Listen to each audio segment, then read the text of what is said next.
ګمرکونه او عایداتي سرچینې چې په نور هیوادونو کې د پرمختیایي پروژو لپاره ملي بودیجه پوره کوي، خو په افغانستان کې ولې په دغه برخه کې د فساد او شکو ادعاوې کیږي؟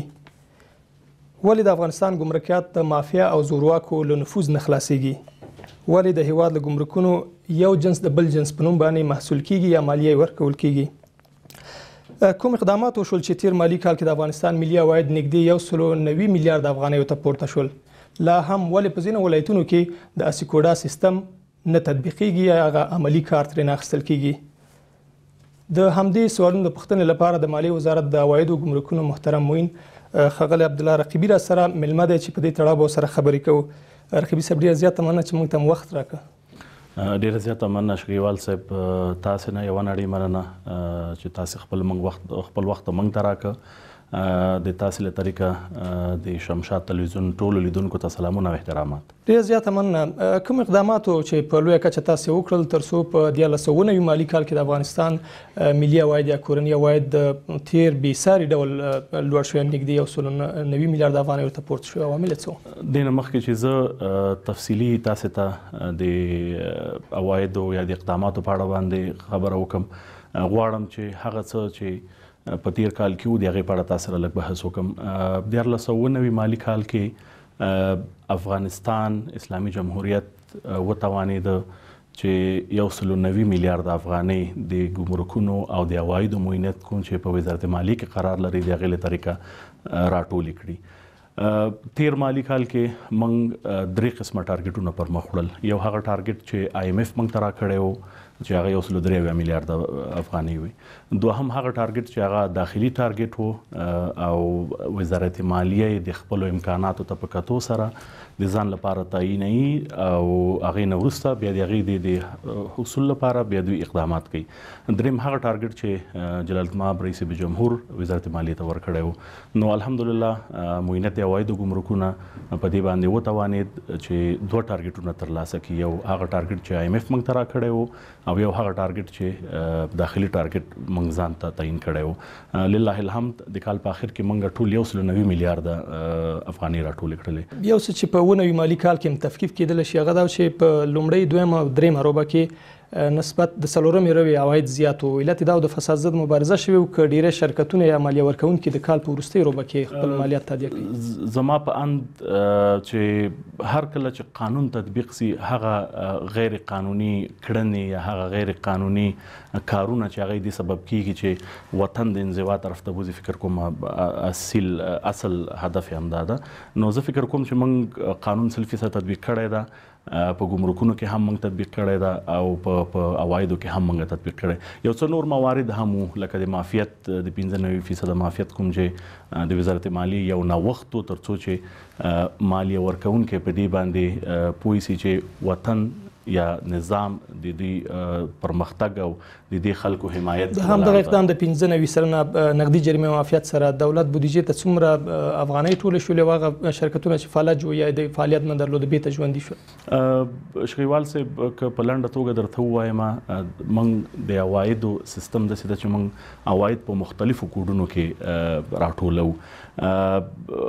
دومره ویلی سم چې ډېر هغه مړه شرکتونه چې هغوی په دې تیر څو کلونو کې د جرایمو له وجې خپل فعالیت نه کوو، هغوی بیرته راژوندي سول او هغوی په دې باندې پوه شو چې دولت د دې خلکو په فکر کې ده یا دولت غواړي چې شخصي سکتور یا خصوصي سکتور ته وده ورکړي. داسې دقیق ارقام موږ لا نه دي پیدا کړي ځکه دا اوس تقریبا ډېر کمې ورځې کېږي د کال د شروع. نو انشاءالله چې هر کله ارقام موږ پیدا کړل بیا به تاسو سره موږ شریک. راځو یوازې خلک فکر ډېری په دې فکر دي چې مالیات یا کورني عواید د مالیاتو پوره کېږي، خو ډېرې غیر مالیاتي سرچینې هم شته د عوایدو. مثلا د دولت د خدماتو بدل کې پاسپورت لپاره خلک پیسې جمع کوي، د ترافیکو، د لیسنس او جواسیر.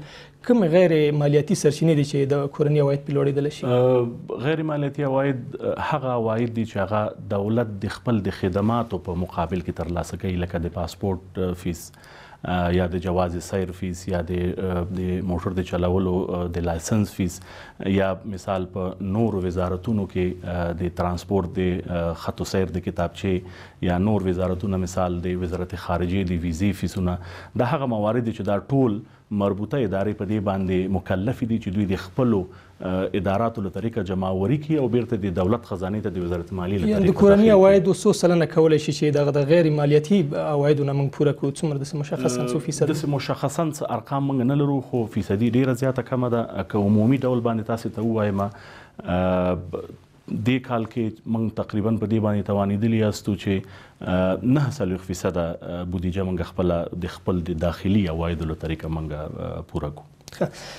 دا وی لاسته راوړنې لا هم ویل کېږي چې د افغانستان د ګمرکاتو یا د عایداتي سرچینو نږدې 50% ملي عواید دا حفظ کېږي یا فرار کېږي، او داسې ادعاوې هم شته ده چې 600 کسان دي چې مافیایي کړۍ دي یا مافیا کې لاس لري چې د افغانستان ګمرکونو باندې منګولې خښې کړي او د ملت دغه وینې زبېښي. تاسې منئ؟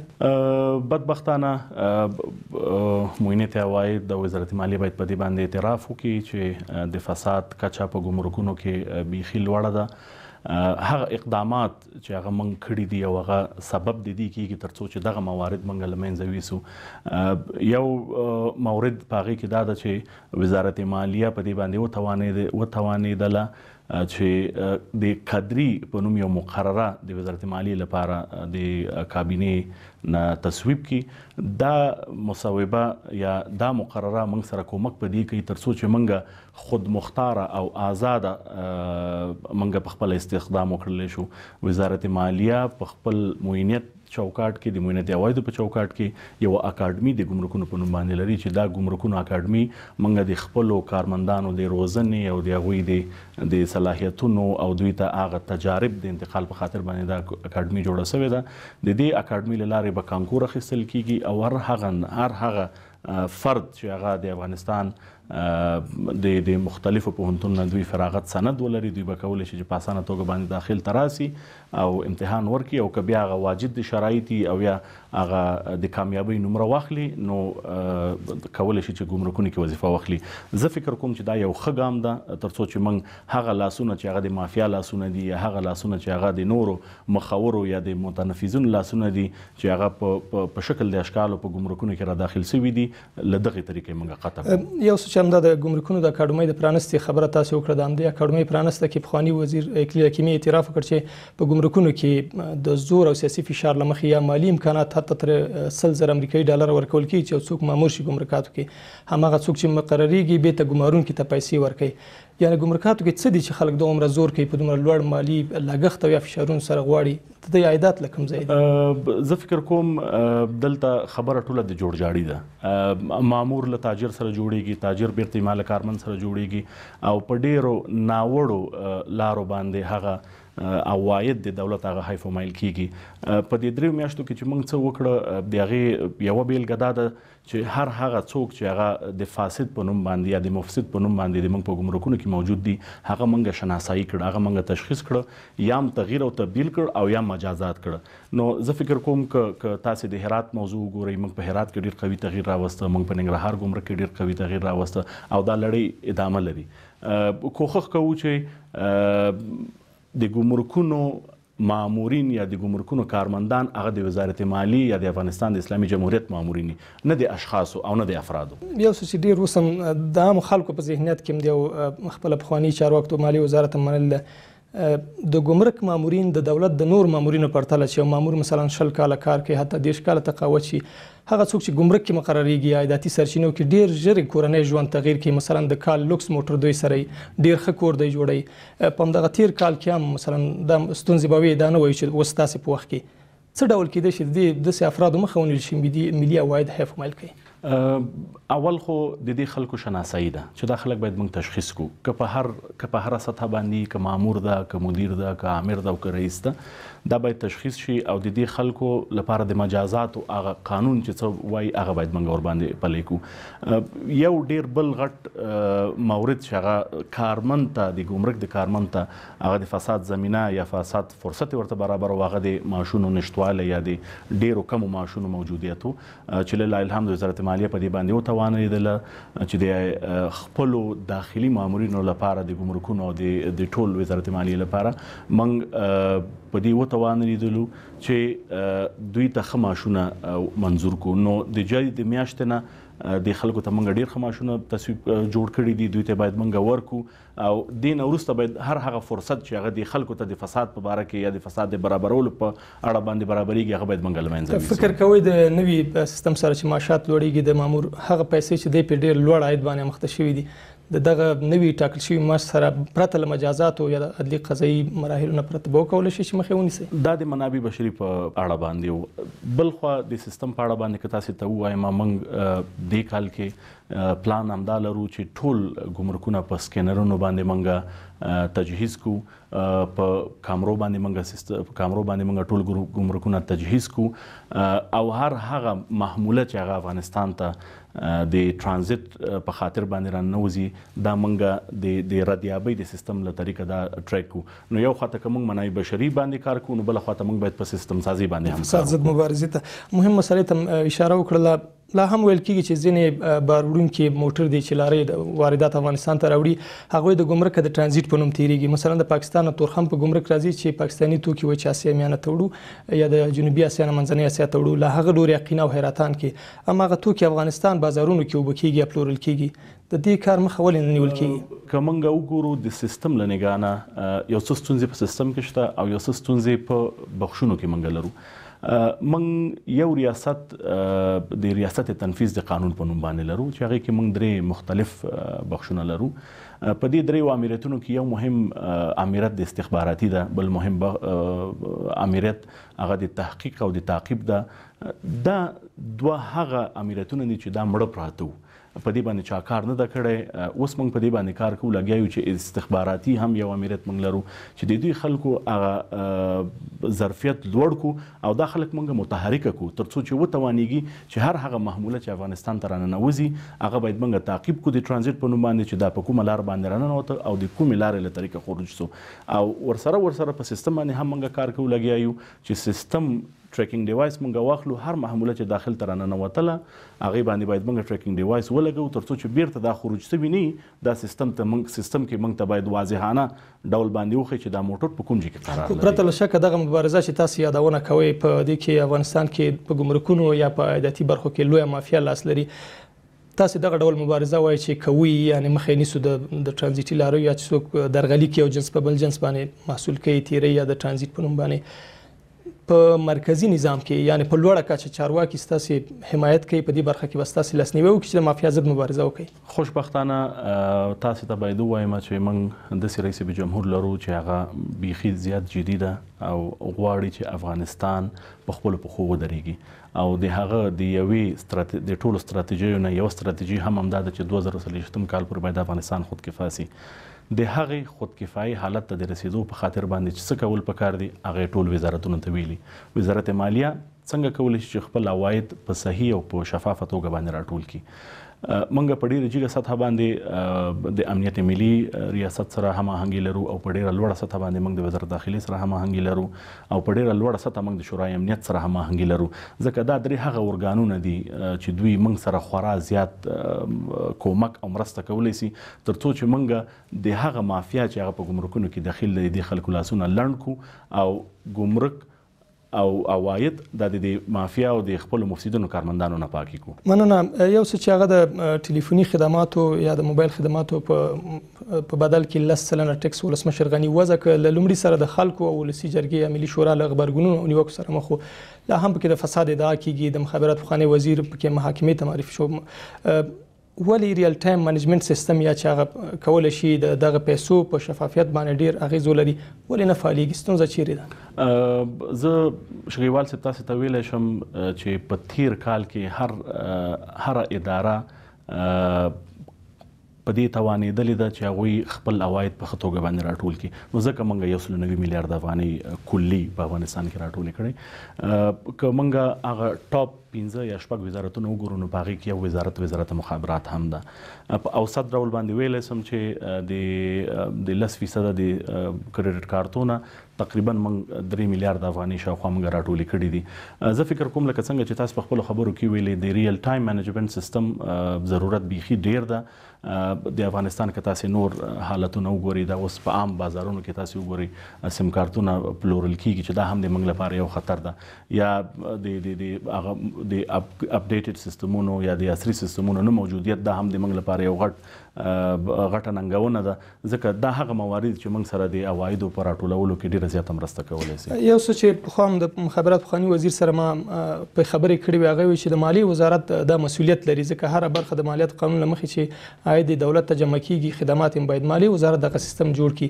مالي امکانات نشته، که داسې هم ادعا کیږي چې مخابراتي شرکتونه نه غواړي چې دغه سیستم جوړ شي، ځکه د هغوی هغه ریل یا حقیقي مشتریان به خلکو ته رسوا شي. موږ د معاینت عوایدو او ګمرکونو په چوکاټ کې یو بیل ریاست لرو، د ریاست عواید غیر مالیاتي په نوم باندې. دوی مکلفه په دې دي چې د ټولو اداراتو، مستقلو اداراتو، د ټولو وزارتونو نه د عوایدو تنظیم او د عوایدو د لوړوالي په خاطر باندې دوی سره په هماهنګۍ کې اوسیږي. خوشبختانه هغې ته موږ یو ډیره مشخصه او تخصیص شوې بودیجه لرو، ترڅو چې کولی سو که موږ ته د موږ مربوطه ادارات د عوایدو د لوړوالي په خاطر باندې موږ ته طرحې راکړي، نو هغې لپاره موږ سیستم سازي کې هم ورسره کومک کولی سو، په معنوي بشري کې هم ورسره کومک کولی سو. نو فکر کوم چې دا روان کال 1499 مالي کال کوم چې اوس جریان لري، په دې کې انشاءالله په دغه مواردو باندې موږ کار کوو، او رئیس جمهور هم په کابینه کې ټولو وزیر صاحبانو ته ویلي چې هر اداره باید مشخص عایداتي پلان سره راسي چې څومره موږ بودیجه ورکوو او د دې بودیجې په تقابل کې څومره موږ ته دوی عواید لوړولی سي. مننه موین صاحب. یو مسله د IMF یا پیسو نړیوال وجهي صندوق افغان حکومت ته د مالیاتي او اقتصادي برخې ځینې اصلاحاتو شرایط وړاندې کړي چې باید دا ترسره شي، د هغه په بدل کې ځینې تشویقي پیسې هم ورکړي. تر اوسه کوم لوی لاسته راوړنې دي چې افغان حکومت خصوصا تاسې د ګمرکونو برخې د اصلاح لپاره کار کړی مالیاتي قوانینو لپاره؟ د IMF د 1499 مالي کال لپاره موږ درې غټ بنچ مارکس لرو. یو بنچ مارک دا ده چې موږ باید د LTO او د MTO په بخش کې باید موږ فاست ټریکینګ سیستمونه ولرو. دوهم غټ بنچ مارک دا ده چې باید موږ د ټیکس ډسپیوټ ریزولوټ په نوم باندې باید یو جداګانه بورډ ولرو، ترڅو چې هغه قضایاوي مالیاتي قضایاوي چې هغه راځي هغه باید د بورډ ته لاړ شي او دا بورډ په مستقلانه او آزادانه توګه باندې کار وکړي او د هغې حل و فصل وکړي. دریمه مهمه موضوع دا ده چې باید د عوایدو د راټولولو د جمعوري نه وروسته باید هغه ارقام باید موږ شریک کړو. د دې ټولو د دریو مختلفو مواردو لپاره موږ د دې کال لپاره 90 میلیونه ډالر دوی موږ ته راکوي، او انشاءالله ما خپل ټیم سره خبرې کړي دي، دغه درې به موږ هرومرو پوره کوو. که د تیرو کلونو په اړه باندې ووایم، نو یو مهمه بیلګه درته ویلی سم چې هغه د کلاینټ سروس په نوم باندې باید موږ یو څه ولرو چې شکایتونو د اورېدلو او بیرته د هغې د تعقیب او یا د لازم تسهیلات برابرول د خپلو مالیه ورکوونکو ته.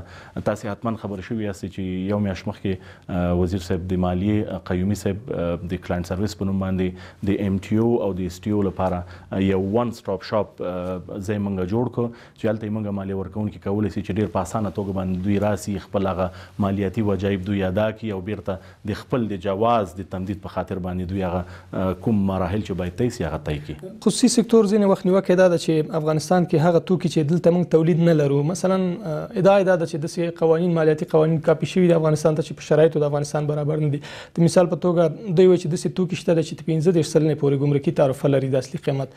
اوس هم داسې توکي افغانستان ته راځي چې تر 15 سلنه د دې تعرفه اوسي.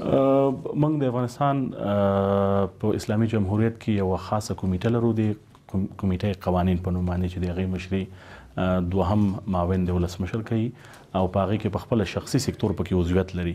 یعنی هغه مالیاتي قانون چې هغه د افغانستان کې جوړیږي هغه هلته د بحث لاندې نیول کیږي او په خپله پکې د شخصي سکتور خبر پکې اورېدل کیږي. نو زه فکر کوم چې هر کله د دې خلکو خبره واورېدل سو نو هغې نه وروسته څه مشکلات پکې نه پیښیږي. یوه نیوکه د افغانستان د مالي سیستم افمس او سکتاس په نوم چې کوم سیستمونه تاسو لرئ، افمس د افغانستان د مالیاتي مدیریت اطلاعاتي سیستم دی، همدارنګه سکتاس په نوم باندې.